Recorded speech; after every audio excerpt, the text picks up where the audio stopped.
Olá pessoal, tudo bem? Vamos a mais uma aula de processo de fabricação 2. Essa é a aula de número 8, nós vamos estar falando de processo de usinagem. Nós vamos começar falando aqui da influência da geometria da ferramenta de corte na formação de cavacos. Primeiro a gente vai definir o que é um cavaco. Segundo o autor Ferrarese, de 2018, entende-se por cavaco uma porção de material da peça que é retirada através da ferramenta de corte. Esse tipo de material, o cavaco, ele vai se formar de maneira que ele tem uma geometria irregular. Então aqui nessa figura a gente vê o cavaco. Ele parece uma mola retorcida, né? Ou um DNA que a gente estuda lá na biologia, né? Parece uma cadeia de DNA. Então esse é o cavaco, certo? Bom, como que é feita a formação do cavaco? Então os cavacos eles vão ser formados pela ação combinada de superfícies. Uma das superfícies é a superfície de saída. Se a gente olhar essa figurinha, né? Aqui a gente tem a cunha, que é parte da ferramenta de corte, é a ponta da ferramenta de corte, e ela tem a superfície aqui de saída e a superfície de folga, essas duas superfícies, então, a ação combinada da superfície de saída e a superfície de folga, junto com o movimento relativo entre a cunha e a peça, né? Isso acontecendo em altas velocidades de trabalho, ocasiona a ruptura do material da peça, formando o cavaco. Então, isso é a formação do cavaco. O processo de formação do cavaco ele pode ser dividido em várias etapas. Segundo essa bibliografia, nós vamos dividir aqui o processo em 4 etapas. A etapa número 1, de formação do cavaco, é chamada de recalque inicial. Então aqui, essa parte em azul maior, essa parte aqui, vai ser a nossa ferramenta. E essa parte deitada aqui vai ser a nossa peça. Então a ferramenta vem avançando da direita para a esquerda. E como vocês estão vendo, parte do material, essa parte triangular aqui, vai sendo retirada. Então, no recalque inicial, primeiramente, né, há a penetração da ferramenta, essa parte em azul, na peça, e uma pequena porção de material é recalcada, pressionada contra a superfície da cunha, certo? Então uma ferramenta como essa aqui, por exemplo, ela vai retirar esse tipo de material. Nessa figura mostra claramente aqui a ferramenta atuando sobre a peça e formando o cavaquinho, né, que a gente conhece. Na etapa número 2 é a deformação plástica. Então a ferramenta que está aqui, ela pressiona o material que está aqui, e vai ocorrer a deformação primeiramente elástica do material, depois seguida de uma deformação plástica. Isso vai acontecendo, de modo que a tensão de cisalhamento ela vai aumentando. Só que ela não vai aumentar infinitamente, ela aumenta até o que a gente conhece o limite de ruptura. Quando chegar no limite de ruptura, aí você tem esse tipo de comportamento aqui no material, né? Então o cavaco começa a ser formado.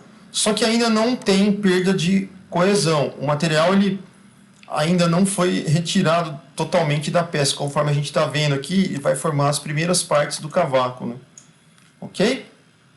Então, resumindo, na etapa número 2 a gente tem uma deformação elástica, depois uma deformação plástica e depois a ruptura do material.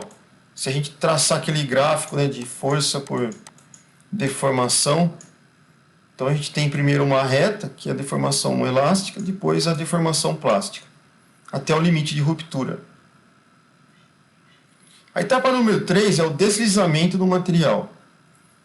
Então, após a deformação plástica, a penetração da ferramenta, que é essa parte em azul, acontece o deslizamento, vocês estão vendo aqui, o deslizamento do material.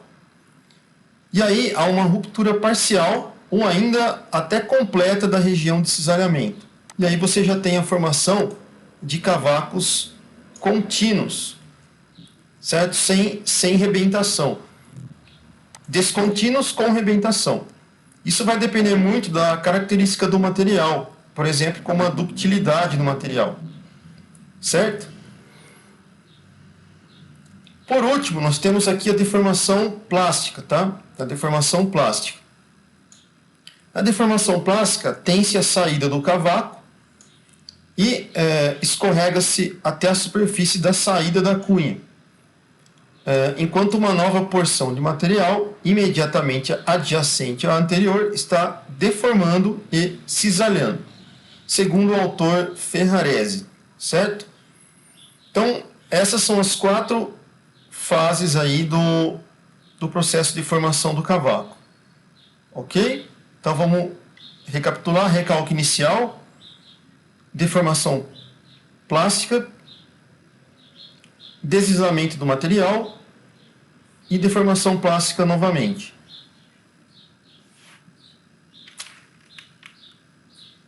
Aqui, pessoal, eu vou alterar eu vou alterar aqui a questão do nome, que está um pouco tá confuso, né? Em seguida, uma deformação elástica. Tá. Aqui, pessoal, nessa última, nós vamos colocar saída do cavaco, em vez de deformação plástica, que fica muito ambíguo, né? Se a gente olhar essa daqui, etapa 2, vamos colocar essa etapa 4 como a saída do cavaco, que fica mais didático para a gente entender as etapas, tá bom? Então vamos tirar esse último aqui e colocar a saída do cavaco. Bom, portanto, o processo de formação de cavaco, em condições normais, ele é um fenômeno que se repete, é periódico. Tá? Uma vez que todas essas etapas que a gente acabou falando, né? Inclusive ela está aqui a última, saída do cavaco, tá? Não deformação plástica. Elas vão ocorrer ciclicamente, através de ciclos, tá? Para cada porçãozinha do material que é removido. Aqui a gente vê uma figura, né, que mostra o mecanismo da formação de cavacos, né? Então a gente tem aqui a peça, essa região abaixo, né? Nós temos aqui uma região plasticamente deformada, essa daqui, ó. Quando a ferramenta atua sobre a peça, né? Essa primeira parte aqui, ó, plasticamente deformada, ela vai caracterizar muito a etapa número 2, né? Que vai primeiro formar a região de deformação elástica, depois uma deformação plástica até a ruptura. Nós temos aqui uma zona de cisalhamento primário, essa daqui, ó, em cinza mais escuro. Temos a região do cavaco, propriamente dita, né? E aqui um plano de cisalhamento, certo? Aqui nós temos uma zona de cisalhamento secundário, essa região aqui. Essa região aqui, né? Então essas são as regiões e zonas no plano de estudo para mecanismo de formação de cavacos, ok? Os cavacos, eles vão... nós podemos dividir os cavacos em 3 tipos principais, tá? Todos quanto ao tipo. Então o cavaco pode ser contínuo, o cavaco pode ser de ruptura ou descontínuo, ou o cavaco pode ser segmentado. Então aqui, o cavaco contínuo é esse tipo aqui que a gente está vendo. Já o descontínuo, você vai ver que são pedacinhos, tá vendo? Ó? São pedaços separados. E o cavaco segmentado tem pequenos segmentos aqui, como a gente está vendo. Certo? Então esses são os 3 tipos: contínuo, descontínuo e segmentado. Quanto à forma dos cavacos, então a gente tem em fita, por exemplo, esse aqui, em fita. B, helicoidal, é aquele que nós mostramos no início dessa aula. Espiral, tá? Esse daqui. E em lasca ou pedaço, letrinha D, esses daqui, ó. certo? São os tipos quanto à forma. Tá? Quanto ao tipo, são esses três. Quanto à forma, esse daqui. Para o cavaco contínuo, né? Essa imagem aqui. Quais são as características dele? Lamelas. A gente tem, por exemplo, aqui, pessoal, vocês estão vendo, ó, pequenas regiões que a gente chama, todas paralelas, chamamos de lamelas. E elas estão uma em cima da outra, então elas são justapostas. E isso aqui, ó, é uma disposição que é contínua, porque não tem interrupção aqui. Então, um em cima da outra até chegar lá em cima, né? Ok? Como que o cavaco contínuo ele é formado? Ele é formado por um fluxo contínuo de material. Você não vê interrupção aqui na formação dele, por isso é contínuo. Ou seja, todas essas lamelas, que são os elementos do cavaco, elas não se separam em zonas de cisalhamento. As condições de formação para esse tipo de cavaco. Então, a velocidade de corte tem que ser elevada, alta. E tem que ter grandes ângulos de usinagem. O acabamento superficial, do que a gente pode falar dele, né? Como a força de corte, nesse caso, ela varia muito pouco devido à contínua formação de cavaco, a qualidade superficial para esse caso é muito boa, certo? Então, o acabamento superficial para cavaco contínuo, ela é boa. Já o cavaco de ruptura ou descontínuo, quais as características? Ó, fragmentos arrancados de peças. Então, você vai ver aqui, ó, um fragmento, 2 fragmentos, 3 fragmentos. Isso aqui quebra muito fácil, tá? Como que é a formação do cavaco para esse tipo de cavaco de ruptura? O fluxo é não contínuo, então ele se quebra facilmente, tá? Dessa forma, o cavaco ele está completamente desintegrado. Quais as condições para a formação desse cavaco? Então, o material tem que ter uma baixa ductilidade. O material tem que ser frágil, certo? As condições desfavoráveis de usinagem, por exemplo, se a gente se voltar para o ângulo de saída no processo de usinagem, esse ângulo de saída tem valores muito baixos, quase nulos, né, ou negativos, para a formação desse tipo de cavaco. O acabamento superficial, o cavaco, como vocês estão vendo aqui, ele se rompe na forma de uma concha. Tem um formato de uma concha, certo? Então, a qualidade da superfície usinada para esse tipo de cavaco, ela é inferior, por exemplo, ao cavaco contínuo. Tá bom? Vamos para a próxima. E o cavaco segmentado? O cavaco segmentado é esse daqui, né? A superfície é fortemente indentada, então você vai ver formato de dente, né? Ok? Então aqui você também vê o cavaquinho em formato de dente.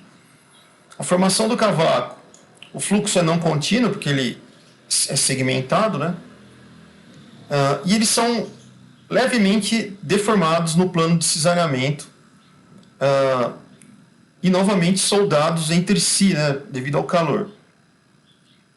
Eles são serrilhados nas bordas e as suas condições de formação. Então, materiais que têm uma baixíssima ductilidade, então você tem aí as descontinuidades se formando no material. O acabamento superficial na peça, né, vai ser inferior, por exemplo, em relação ao obtido com cavaco contínuo. Exatamente porque a força de corte, nesse caso, ela varia muito, ok? Muito bem. Em relação agora... vamos só ver uma coisa aqui. Isso, em relação agora ao material da peça. Então, segundo o autor Diniz, Marcondes e Copini, o principal fator que determina o tipo de cavaco é o material da peça. Então, por exemplo, como a gente falou aqui atrás, né, materiais dúcteis, que têm maior ductilidade, que tem maior flexibilidade, por exemplo, formam cavacos contínuos, ou ainda próximo da continuidade, ou parcialmente contínuos. Já materiais frágeis formam cavacos descontínuos, eles são quebradiços.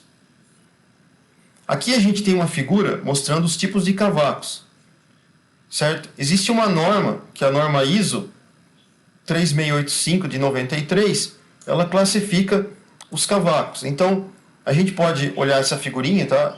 Depois vocês podem acessar esse material aqui, ó. Ele tem essa foto, tá? Então, foi retirado desse material.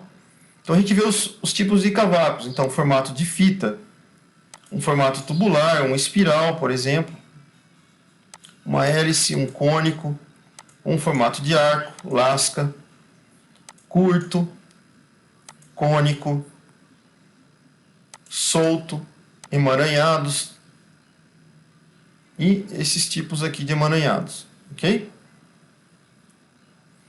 Bom, qual que seria o inconveniente do cavaco do tipo contínuo em fitas, como esse aqui que a gente está vendo? Primeiro, ele, por ter esse comprimento aqui bem longo, né, ele pode ocasionar acidentes. Como eles são longos, eles têm uma capacidade de enrolar-se em torno da peça, ou mesmo da ferramenta, ou ainda em partes de componentes da máquina. Então isso pode ocasionar acidentes. Número 2, os possíveis danos à ferramenta e à peça. Então ele pode trazer, se acontecer o item 1, provavelmente vai acontecer um dano ou à ferramenta ou à peça, ou os dois. Terceiro, esse tipo de cavaco ele dificulta a refrigeração direcionada no processo de usinagem.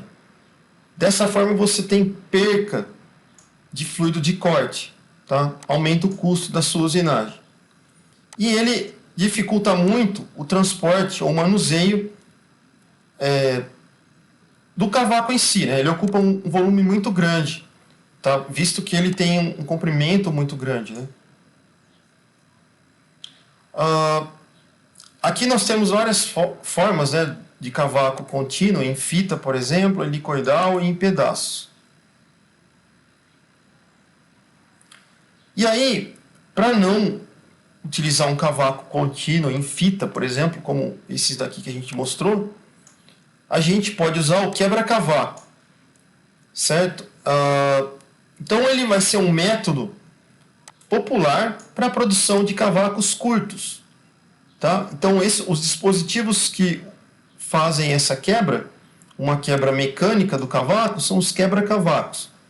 Então você vai ter aqui uma ferramenta como essa, tá? Próximo aí à ponta da ferramenta, que é a ferramenta de carboneto. Você vai ter aqui a ferramenta de carboneto, que ela vai fazer a usinagem, tá? E o quebra-cavaco aqui na lateral, tá? Então você tem isso aqui. Aqui é a ferramenta que vai fazer a usinagem e aqui o quebra-cavaco próximo, tá? Aqui nós temos uma outra ferramenta, né, com o quebra-cavaco, e aqui o quebra-cavaco tendo esse formato geométrico. Bom, quais são as vantagens do uso do quebra-cavaco? Então nós temos a redução da transferência de calor para a ferramenta, por reduzir o contato entre o cavaco e a ferramenta. Então, redução da transferência de calor. Ele trabalha influencia na temperatura. Maior facilidade de remoção de cavacos. Menor risco de acidentes para o operador. E obstrução menor ao direcionamento do fluido de corte sobre a ferramenta. Então, são 4 características da vantagem aí, do uso do quebra-cavaco. Extremamente positivo. A temperatura de corte, tá? Praticamente toda a energia mecânica que está associada à formação do cavaco, ela se transforma em energia térmica. Ok, pessoal? E aí, as principais fontes de geração de calor no processo de formação do cavaco são... Então, nós temos aqui a deformação e cisalhamento do cavaco, como a gente falou lá em cima, o cavaco ele deforma elasticamente e plasticamente. E ele aumenta a tensão de cisalhamento dele na região de cisalhamento, ok? Então isso é fonte de geração de calor. Outra coisa, nós temos aqui o atrito, né, entre o cavaco e a superfície de saída da ferramenta. Isso é uma outra fonte de geração de calor. E temos também o atrito da peça com a ferramenta. Beleza? Todos eles geração de calor. A temperatura de corte do cavaco. Então, as principais fontes de dissipação do calor no processo de formação do cavaco vão ser o próprio cavaco, a peça em si, ela tem, por exemplo, 26% em aço, uma peça dessa, e 73% em alumínio. Isso vai depender do coeficiente de condutibilidade de cada material. A ferramenta também é uma ferramenta que dissipa calor e o fluido de corte também. Então, são 4 fontes de dissipação de calor. Certo? Aqui a gente vê, nessa figurinha, geração de calor. Nós temos aqui o cavaco, que tem 75% do calor vai para o cavaco, 18% vai para a ferramenta, e aí nós temos o restante aqui, tá, indo para a peça, certo? Outra parte é perdida pelo fluido de corte. Aqui nós vamos falar um pouquinho sobre os fenômenos da interface entre o cavaco e a ferramenta. Então, o cavaco, que está em laranja, e a ferramenta, que está aqui em cinza. Então, a interface, essa região de interface, tá? Ela vai influenciar num mecanismo de formação do cavaco, além da força de usinagem e da temperatura de corte, tá? Consequentemente, nas taxas de desgaste da ferramenta de corte. Então, pessoal, nessa região aqui de interface, a gente tem alguns fenômenos físicos, tá? Nós vamos falar de um aqui, tá? Mas existem esses 4. Então, nós temos uma zona de aderência, uma zona de escorregamento, uma zona de fluxo e a mais interessante aqui é essa postiça de corte, a PC. É dessa que nós vamos falar. Então, a aresta postiça de corte, ela vai se manifestar na usinagem de materiais que tem na sua composição de material, né, várias fases. Então, por exemplo, se eu estou fazendo um processo de usinagem, que esse processo de usinagem tem baixa velocidade de corte, tá? Nessa condição, eu vou ter uma capacidade de abertura de trincas no material muito maior, certo? Portanto, consequentemente, eu vou ter um sucessivo acúmulo de material, um material que é encruado, tá? Nessa região. Então, por exemplo, aqui eu tenho a minha ferramenta, que está em amarelo, e aqui eu tenho um acúmulo de material, conforme vocês estão vendo, tá? E vai se acumulando, e toda essa região de acúmulo de material, aqui nós temos a peça, tá? Toda essa parte aqui, ó, para cima e para a esquerda é a peça. Aqui é o cavaco, perdão. Aqui é o cavaco, aqui é a peça, né? E essa região aqui é a aresta postiça de corte. É um material que foi acumulado durante o processo de usinagem, tá? Então é um material que ficou preso aqui na ferramenta. Então, a ferramenta é essa parte em amarelo. Ela que deveria efetuar o corte, e não esse material que ficou impregnado nela. Tá? Então, conforme você tem aqui vários fatores, né? Aumento da temperatura, o material que não é retirado da ferramenta, ele fica impregnado. Então, todos esses fatores causam esse acúmulo de material aqui na ferramenta. E aí, a imprecisão do seu corte, né, é aumentado. Então, as distintas fases nesse processo, elas facilitam a abertura de trincas devido às diferentes características de formação no processo de usinagem, certo? Então, vão acontecer muitas tensões aqui dentro também, tá? Então, a aresta postiça de corte, né, ela vai ser esse material que é impregnado na região da ferramenta, na região da ponta da ferramenta, como a gente está vendo aqui. Então, ela é disfarçada, tá? A ponta da ferramenta ela é disfarçada por uma aresta postiça, que não é da ferramenta, é um material que não foi eliminado. Em aquecimento também, com o material, formou essa região aqui postiça, certo? E aí a imprecisão da usinagem aumenta, certo? Muito bem, então isso é o que nós falamos na aula de hoje sobre cavacos. Nós utilizamos aqui esse material e o material do Dino Ferrarese, tá? Esses outros materiais a gente fez algumas consultas. E nós terminamos a aula por aqui, pessoal. Obrigado e bons estudos. Até a próxima!